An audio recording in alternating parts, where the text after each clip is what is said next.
Okay, we need to talk about money. But for a minute, let's forget the spreadsheets, the budgets, all of that stuff. Because what if I told you the biggest factor in your financial success isn't really your income? What if it's a set of invisible rules you picked up when you were a kid? Today, we're diving into the inner game of financial literacy. So, let's start with a really basic question. What is money? I mean, really, is it just paper, coins, a number that pops up on your banking app? Because I think that definition misses the most important element of all, you. Now, this right here is a total game changer. Every single dollar you have is stored human effort. It's your time, your energy, your skill, even your stress and sacrifice, all converted into this form you can trade. Just think about that for a second. When you stop seeing money as cash and start seeing it as stored life energy, every single purchase takes on a whole new weight. And that shift in perspective, it's the foundation for literally everything else we're about to talk about. It's all about learning to see past the price tag on something and understanding its true value in terms of your life. So here's what that mental shift looks like in the real world. Most of us, we ask, can I afford this? Which is really just a question about whether the money is in our account right now. But the question that actually builds wealth is totally different. It's, is this thing worth the life energy I had to trade to get the money for it? Answering that one honestly, that can be the single biggest difference between a life of financial stress and a life of financial freedom. But here's the tricky part. Even when we try to ask that better question, our decisions aren't always logical. A lot of the time, they're being run by these invisible money scripts, these unconscious rules we learned a long time ago that are still in the driver's seat of our finances today. And this is why so many of us get stuck spinning our wheels. We see the debt or the fact we can't seem to save, and we think that's the problem.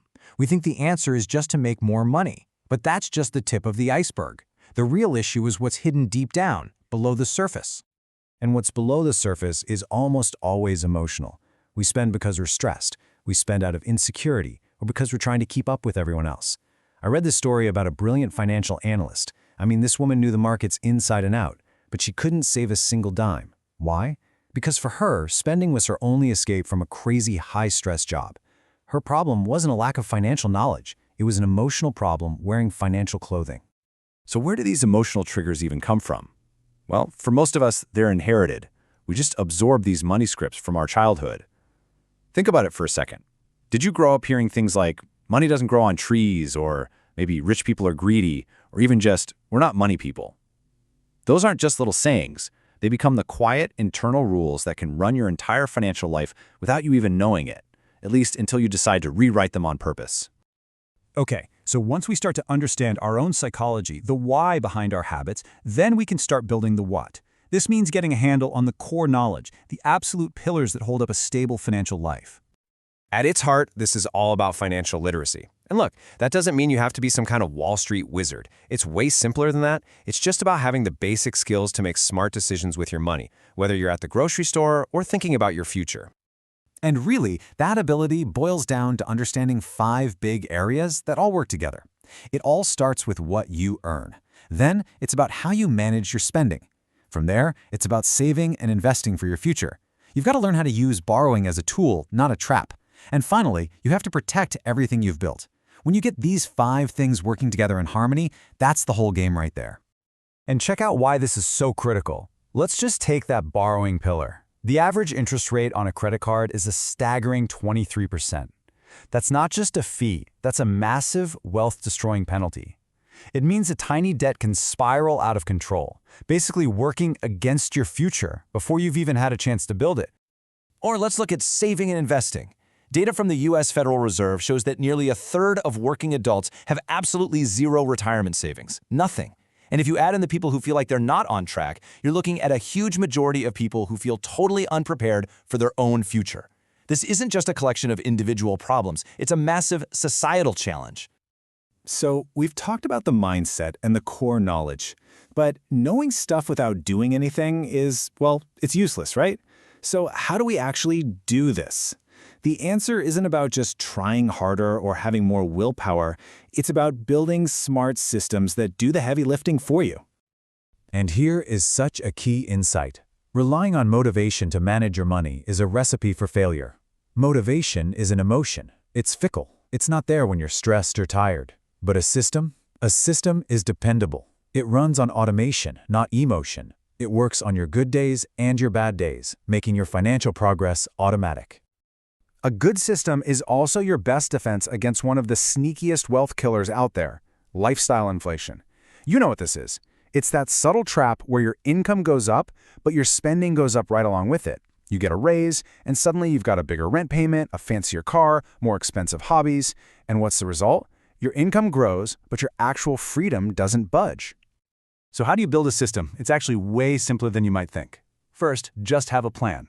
A simple budget like the 50-30-20 rule, that's 50% for needs, 30% for wants, 20% for savings, is a great place to start. Second, change your mindset. Pay yourself first. This means your savings isn't what's left over at the end of the month, it's the very first bill you pay. And third, this is the magic step. Automate everything. Set up automatic transfers to your savings, to your investments, make your financial progress happen in the background without you having to think about it. And once our own systems are up and running, we can turn to the last and maybe the most important step of all, passing this knowledge on. Because just like we can inherit those negative money scripts, we have the power to create a legacy of financial health and clarity for the next generation.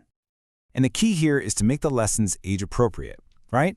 You don't sit a 5-year-old down to talk about their 401k, and you don't hand a 17-year-old a piggy bank. The lessons have to evolve as they grow.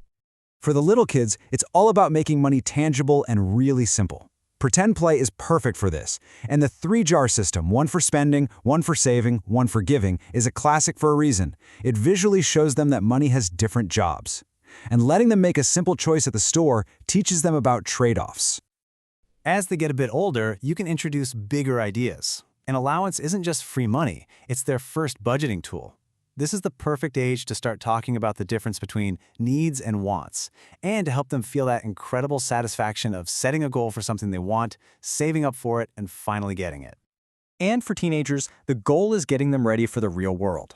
This is the time to help them open their first bank account and teach them the crucial lesson that a debit card isn't a magical source of unlimited money. You can explain how a paycheck works, especially the part where the taxes get taken out, and you can start introducing those foundational ideas like having an emergency fund and the incredible power of investing for the long haul. Which really brings us full circle, back to the core theme that runs through all of this. Real financial success is almost never about one big, flashy, dramatic win. It's not about a lucky stock pick. It's about quiet consistency. It's the small, smart, disciplined things you do every single day over a really long time. It can feel kind of boring until one day you look up and the results are just undeniable.